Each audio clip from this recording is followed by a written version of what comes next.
Well, hello, and once again, here we are broadcasting from an undisclosed location. And as some of the content of the last broadcast we did were maybe a little bit less than flattering about Donald Trump, I thought it was also wise to grow a moustache and disguise myself from the CIA, in case they're looking in, because I think they do.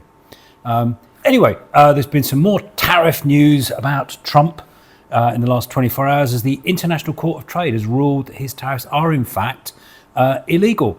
And this goes back to something in the Constitution, which maybe he should read, which says that Congress actually empowers the president to enact tariffs. He's not actually allowed to go and do them for himself.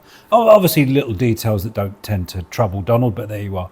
And it got me thinking that actually, are there any lessons here from pub etiquette that we can apply to Donald? And I genuinely think there are. And I felt to share these with you, obviously. The first is, when you go into a pub, certainly if you go into a pub for the first time with your shiny white pub shoes on, don't go all in, giving it all that, acting the big old I am. First of all, just because it tends to upset everyone and you're going to be unpopular. Something that we know Donald Trump is very, very sensitive to. The other thing that this latest ruling says is also definitely don't go in acting like you're all important and you know everything, when in fact ultimately there's a much more developed power that really makes the decision for you. It's like going in and claiming you can do something and you have some certain knowledge when it's actually your dad's business and your dad comes into the pub on a regular basis as well. It's just going to make you look foolish. Then if we look at the deals that have actually been done and the actions that he's actually taken. So look at the trade deal with the UK, for example, which is effectively, you've been having a drink at the bar with almost your best friend. You've deliberately nudged their pint so they've spilt it. They've nudged your pint back.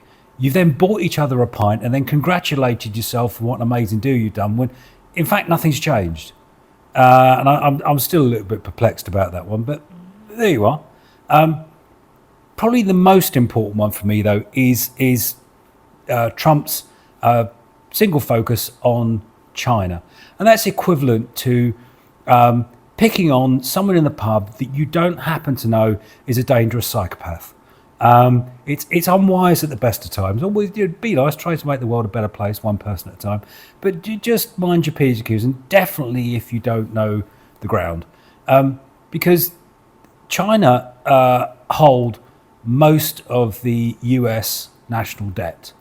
And if they wanted to, if they really objected to the tariffs that you were imposing on them, they could demand that you give them their money back.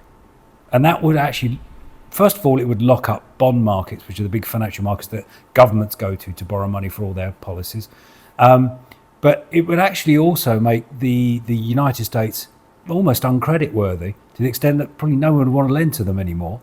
And they wouldn't be able to enact, for example, the tax cuts that Trump wants to do. So once again, in terms of pub etiquette, just be careful who you pick. If you're going to pick fights with people, just be careful and be mindful who you pick it with. Choose your battles, Donald. Choose your battles, mate.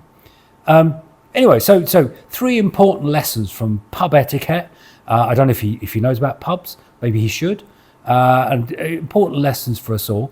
And I do happen to realise that the last piece of the news here is that the news that the tariffs have been opposed by a federal court and deemed to be illegal was received extremely well by the Lima Trade Delegation of Madagascar, who I spoke with earlier, and do send on their regards.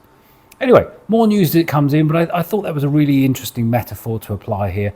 And on that note, cheers. We'll see you next time.